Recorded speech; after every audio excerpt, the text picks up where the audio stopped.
जो किसान भाई देश में सब्जी की खेती करते हैं, मैंने उनको बड़ी नज़दीक से देखा है।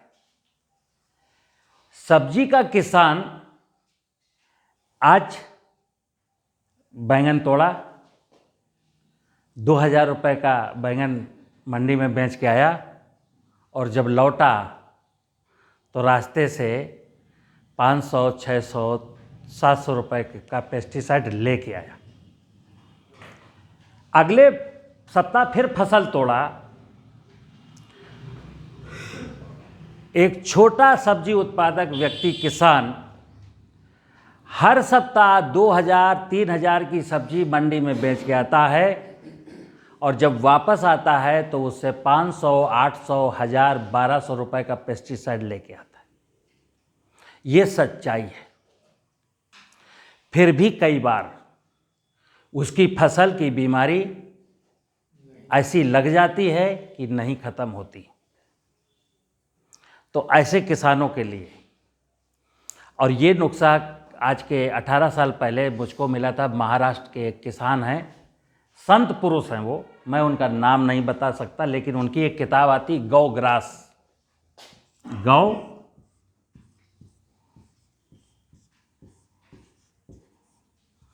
ये किताब मुझे मिली थी।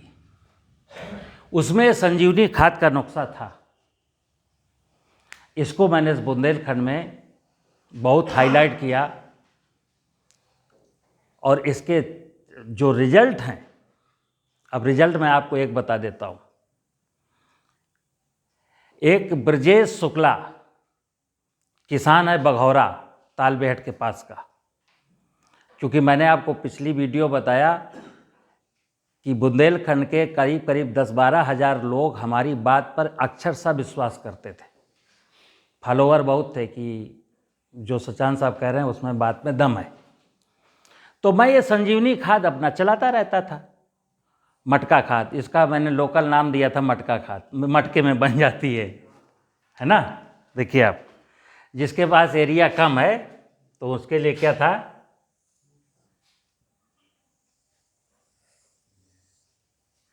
ये क्या है, मटका।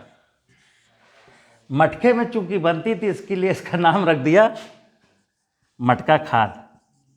लेकिन जो उसका ओरिजिनल नाम है वो है संजीवनी खाद। इस खाद में करते क्या है,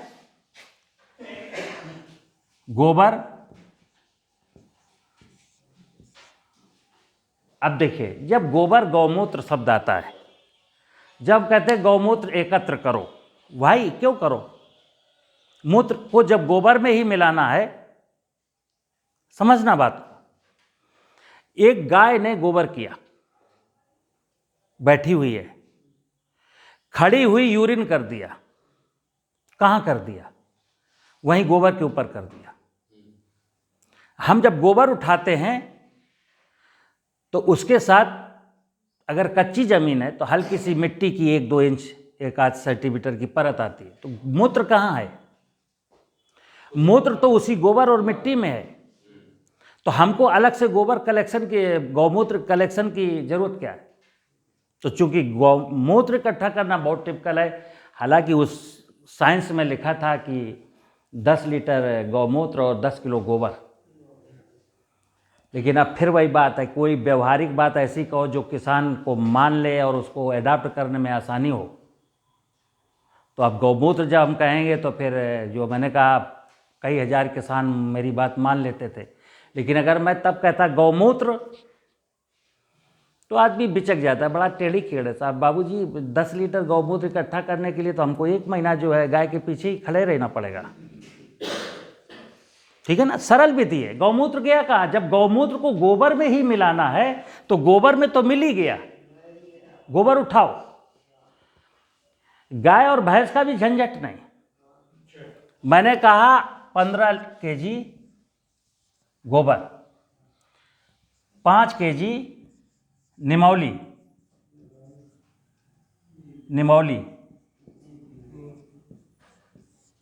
और 2 केजी गुड़।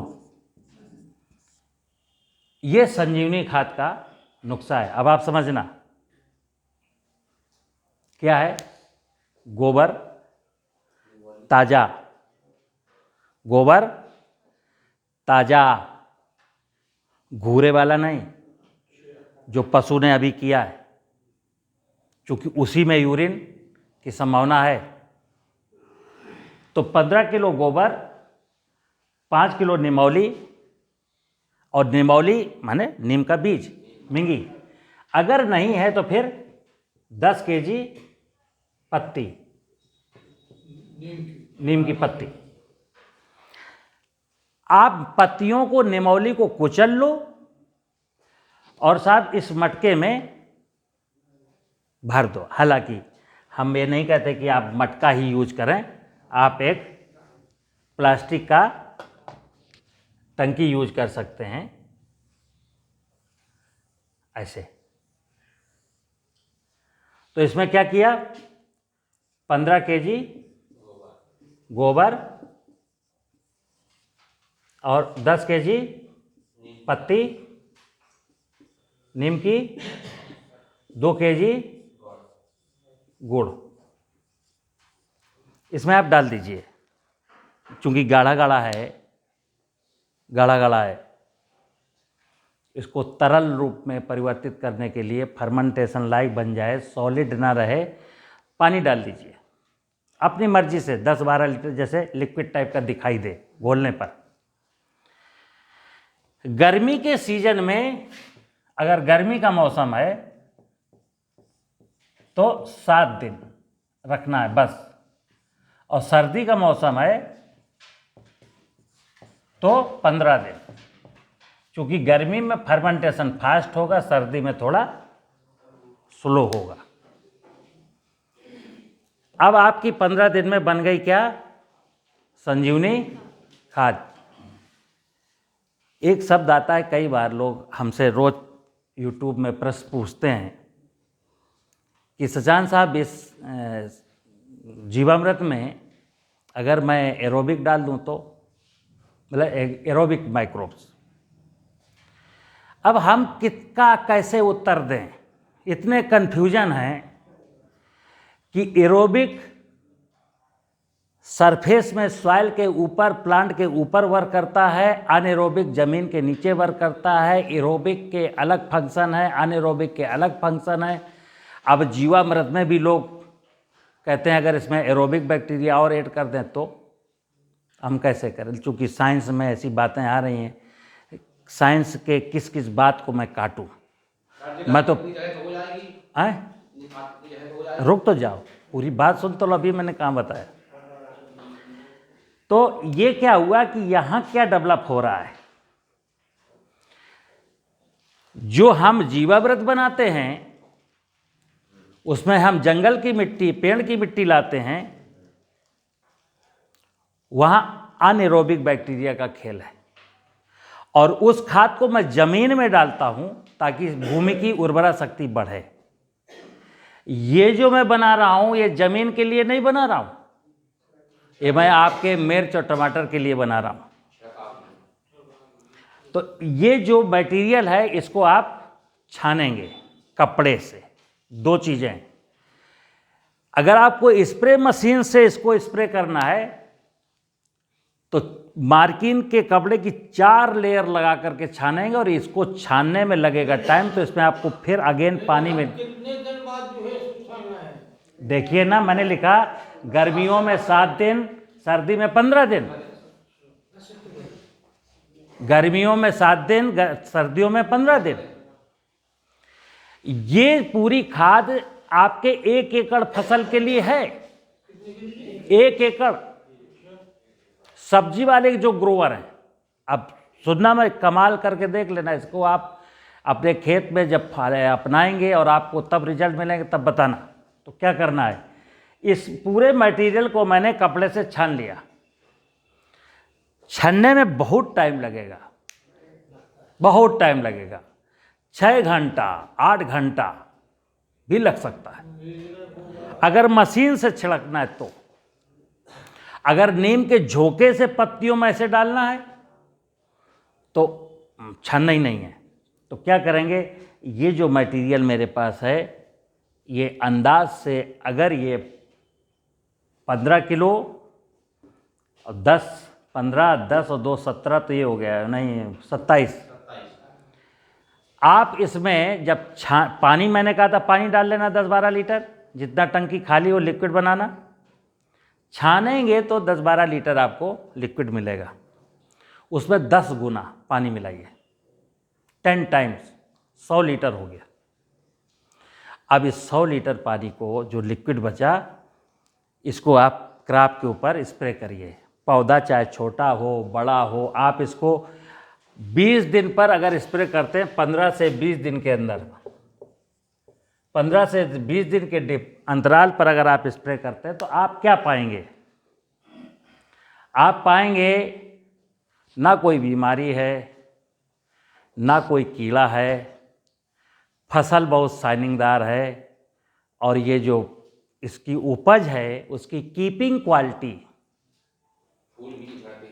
कीपिंग क्वालिटी यानी कि ठहरने के समय, जैसे मिर्च या बैंगन या टमाटर मंडी में मैं आज लाता हूँ, अगर 3-4 दिन के अंदर नहीं खा पाता हूँ तो वो सड़ने लगता है, खराब होने लगता है।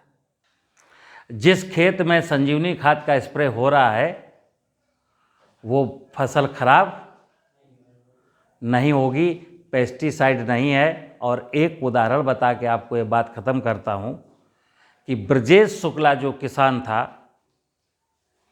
वो संजीवनी खाद यूज करता था, मिर्च की फसल थी, मैं गांव गया उसके, तो मिर्च की फसल कंप्लीट फाइनल हो चुकी, यानी कि अब वो मिर्च उखाड़ने वाला है। इतने इतने झाड़ मिर्च के खड़े हैं। हमने कहा शुक्ला ये मिर्च तो तुम्हारी ख़त्म हो गई। बोले हाँ साहब, कल उखाड़ेंगे, अब इसमें टमाटर लगाएंगे। हमने कहा शुक्ला जी एक काम ना करो, एक बार इसमें संजीवनी खाद और डालो, देखो रिसर्च ऐसे ही होती है। तो वो हंसा मेरी बात पर, कह रहा साहब आप कभी कभी हद पार कर देते हो। अब ये मिर्च क्रॉप हार्वेस्ट हो गई, ख़त्म हो गई, अब इसको उखाड़ना है, आप कहते हो इसमें डालो। हमने कहा शुक्ला यार देख, तुम इतनी बात मानता है मेरी, एक बात मेरी और मान ले, इसमें डाल के तो देख। बोला ठीक है, आप नहीं मानते तो मैं डाल देता हूँ। मैं चला आया, उसने मटका खाद फिर स्प्रे किया। हमने कहा 15 दिन बाद फिर स्प्रे कर देना, 15 दिन बाद फिर स्प्रे किया। 1 महीने बाद उसका फ़ोन आता है कि सर गांव कब आएंगे। हमने कहा क्या बात है। बोला टेलीफोन पर नहीं बताएंगे, जब आप गांव आएंगे तब बात करेंगे। मैं चक्कर लगाता रहता था, मेरा एडाप्टिव विलेज था, ठीक है ना। मैं गया तो गांव से उसका 1.5 किलोमीटर दूर जब बेतवा के किनारे खेत था। आप जानते हो क्या दिखाना चाह रहा था वो?